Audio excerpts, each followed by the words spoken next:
Let's be real, Invincible Season 2 isn't as good as Season 1, but it's still a damn good season of TV. But let's start off with the positives, which there is a lot more character work done here, especially for the more meh characters in Season 1, like Rex and Amber, who I wasn't really a big fan of them in Season 1, but here they get a lot more growth and a lot more fleshing out, especially with Amber's case, where you can understand her predicament and her conflict from being on the ground and waiting for Invincible, who's always high up in the air. They do a really good job with Amber this season. I still don't like her that much. I mean, her scenes are not as interesting to watch as much as other people's scenes, but you can understand her struggles and her conflicts. Same thing with Rex. He gets more fleshing out, especially in the later half of Season 2, and he really gets a good moment there, and it's really fun to watch to see him grow. While there's the other characters who are already fantastic, like Debbie, which I love Debbie so much, man. This poor girl has gone through hell, and she's still holding up. Like, oh my gosh, if this is me reacting after Season 2, man, this girl gone through hell.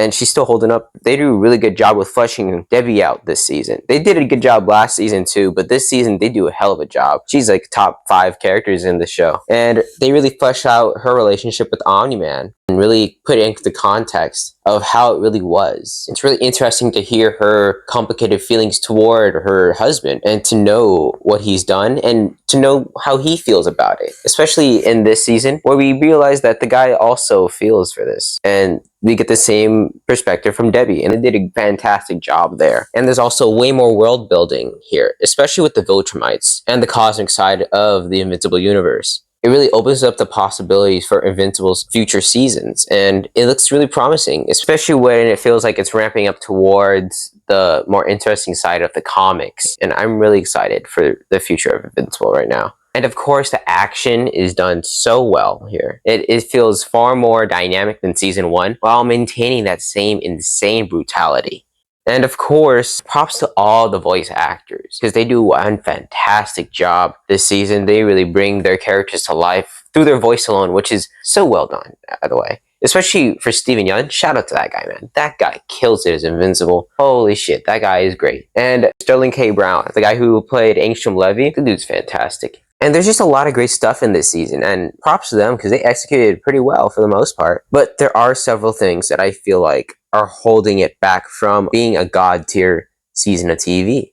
First off, I believe it's the noticeable stiff animation at times, which Season 1 had this too, I won't lie, but not to this extent. Especially during the dialogue scenes where things were kind of slow, so at this point, you're just kind of watching like still images with voiceover talking over them, which is kind of a weird thing to have, I won't lie. And it's funny how they kind of acknowledge how they have to cut corners to reach this show. And I understand and I appreciate that. Like, animation's tough, man. I couldn't do it myself, I won't lie. So bashing on the animators won't help at all. So, I mean, I feel like it just takes time to make great animation. And which props to all these animators because, hell, I couldn't do this shit. But I do feel like it did have its janky moments for sure. Next, it's the lack of an overall villain presence, I would say. Because Season 1 had Omni-Man and the looming mystery behind him and his whole aura and all that. It just really kept us all on our toes and really made the main hook of Invincible work. But with Season 2, it kind of lacks that with Angstrom Levy. There isn't really much to work with after Episode 1. His next big appearance is in the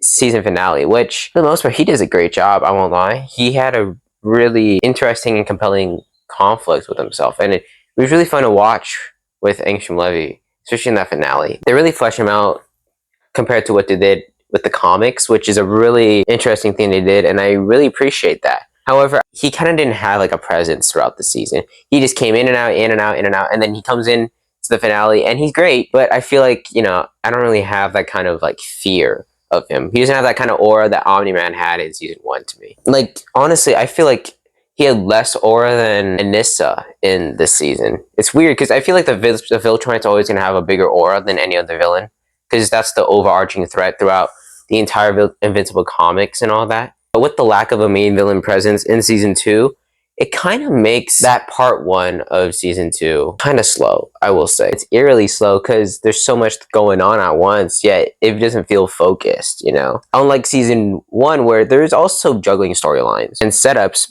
but it also feels like there's a focus on a main threat, which that main threat we know is Omni-Man, and mystery that comes with him really pays off masterfully in that finale. And for this season specifically, kind of don't have that. You kind of don't have that with the first half, and you kind of lose that in the second half as well. It's kind of a weird thing that they're trying to juggle here. And if I were to nitpick, I wished some characters got more to do, like Adam, Eve, Robot, sometimes Omni-Man as well. But I mean, Omni-Man, I mean, I understand his role in the story at this point is kind of sidelined, but still.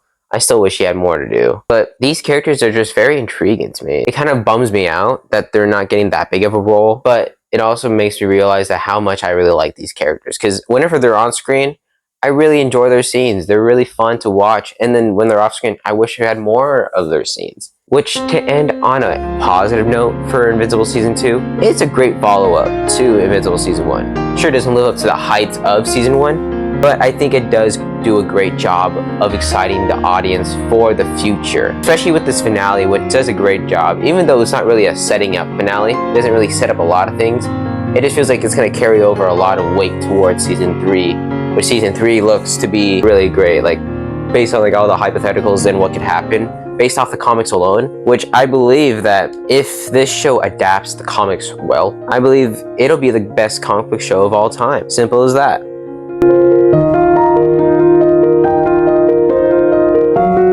Season 3 is going to take 500 years to come out, which is going to be 500 years till I see Omni-Man's voluptuous aura.